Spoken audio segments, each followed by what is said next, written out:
The ATSB preliminary report is out on the Cessna Caravan 208 crash that occurred near Rottnest Island, Perth, Australia, back on 7 January 2025. And as I read through this report, I've got 4 major takeaways from it. Number 1, don't do anything dumb, dangerous, or different. We were always briefed about that in the Air Force. And on this flight during the accident, they were taken off in a considerably different takeoff direction than they are normally used to because of the high winds and the bad sea state, the swells out here. Number 2, don't let the pressure of the operation force you into exceeding your personal limits. This pilot had ample opportunities to not take this flight. The passengers could have been ferried over back to Perth from Rottnest Island instead of taking this flight. Number 3, gusts can kill you. And these single-engine aircraft, or these light aircraft, operating near your critical angle of attack in gusty, windy conditions, a strong gust of wind can cause you to exceed the critical angle of attack, stall your wing, and kill you. And finally, number 4, we cannot understate the importance of emergency exit briefings to passengers on board these tourist flights, especially.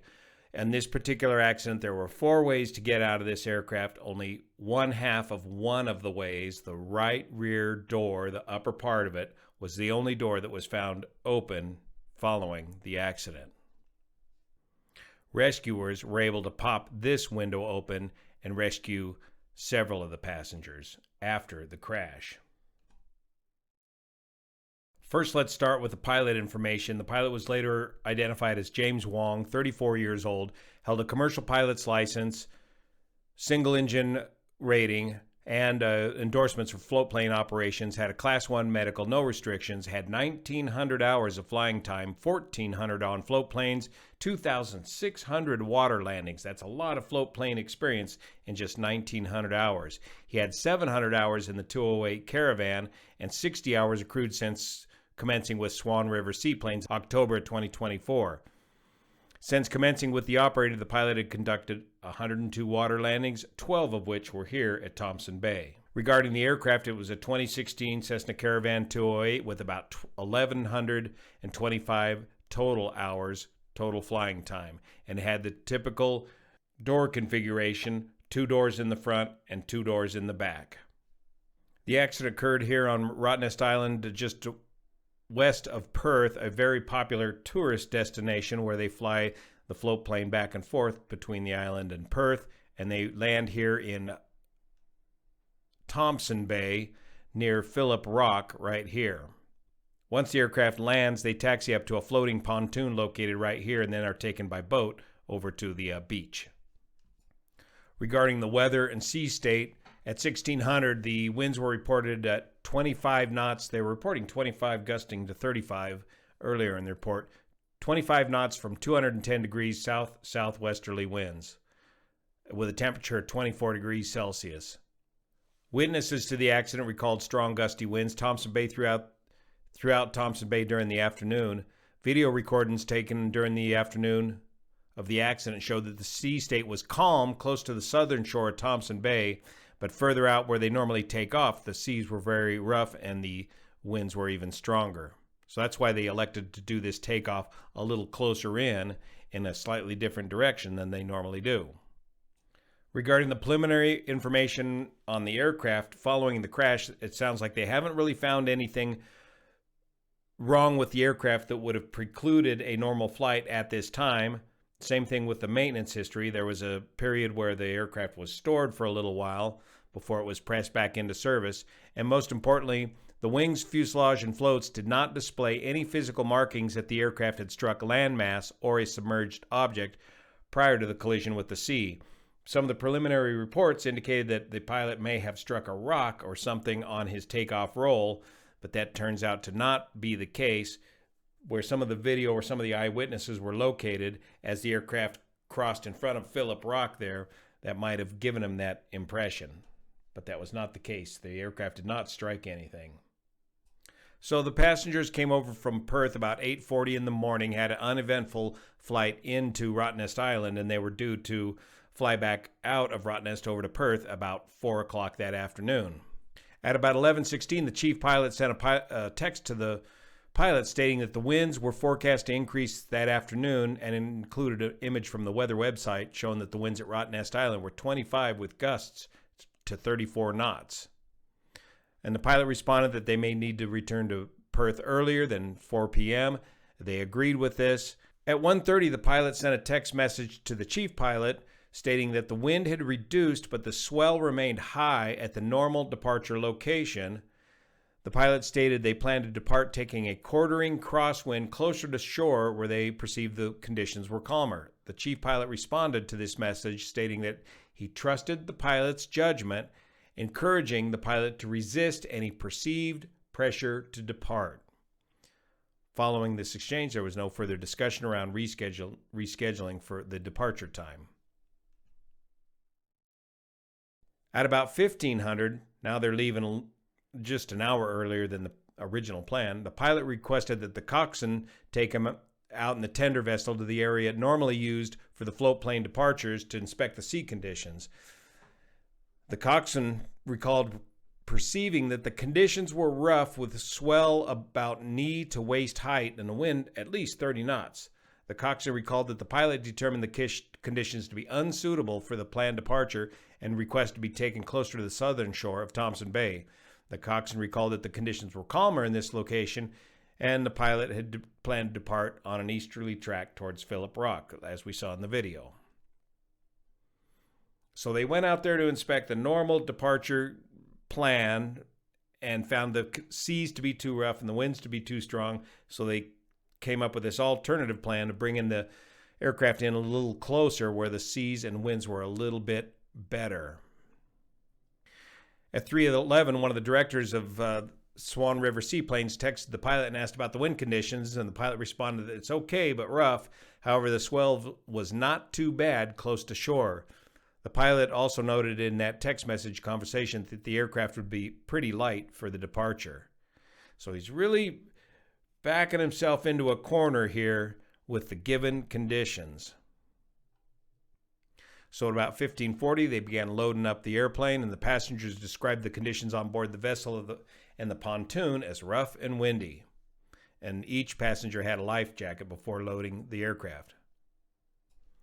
Surviving passengers recalled watching a safety video briefing prior to boarding the flight to Rottnest Island the morning of the accident, with the pilot providing an additional safety briefing in the aircraft from departing Perth or South Perth.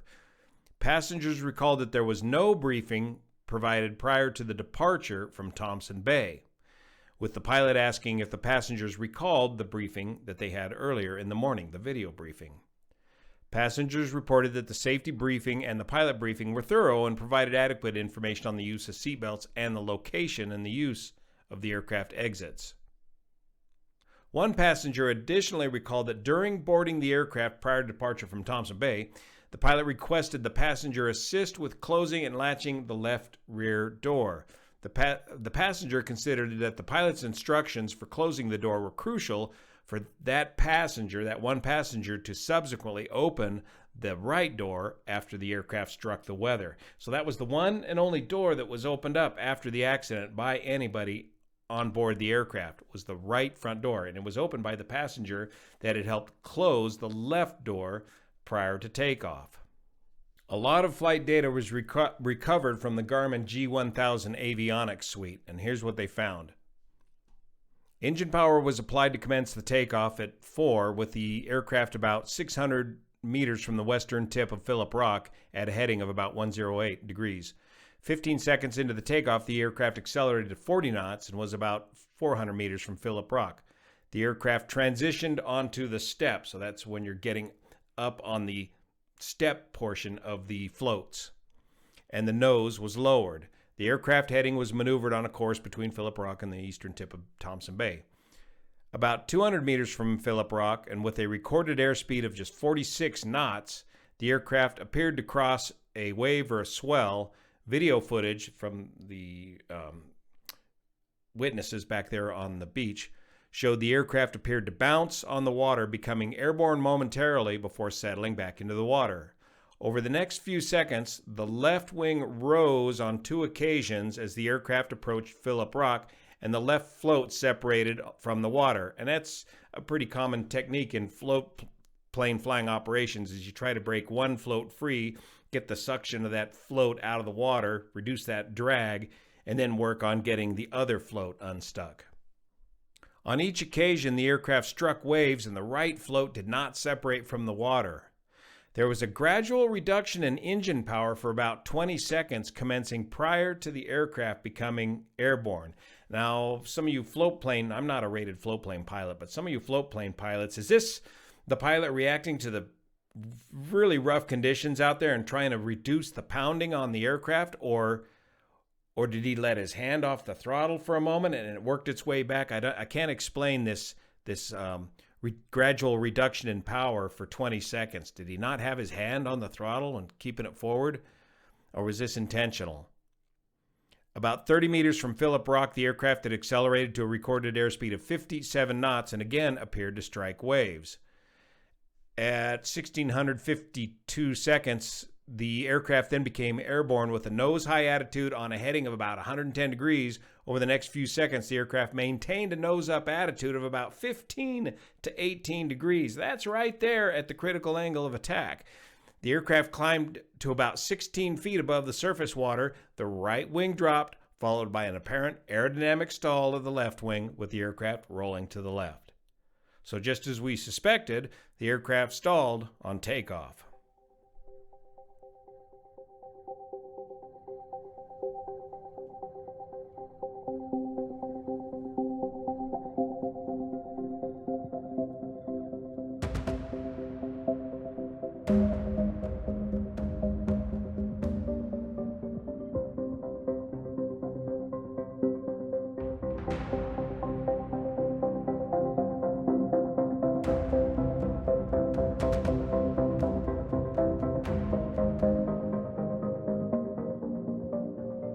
Survivors and other witnesses recalled the aircraft remained partially afloat in a perpendicular orientation with the aircraft nose resting on the seafloor. The survivors reported that all cabin doors were submerged. The rear windows were not submerged. 4 passengers moved into a pocket of air in the rear cabin. Remember, there were a total of 6 passengers on board. And one of the passengers opened the top section of the right rear door.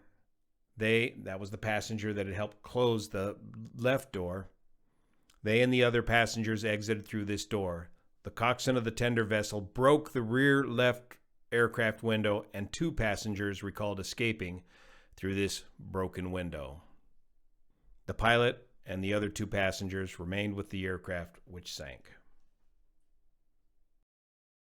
So out of a total of 7 people on board, the pilot and 2 passengers perished, and the other 3 successfully escaped from the aircraft.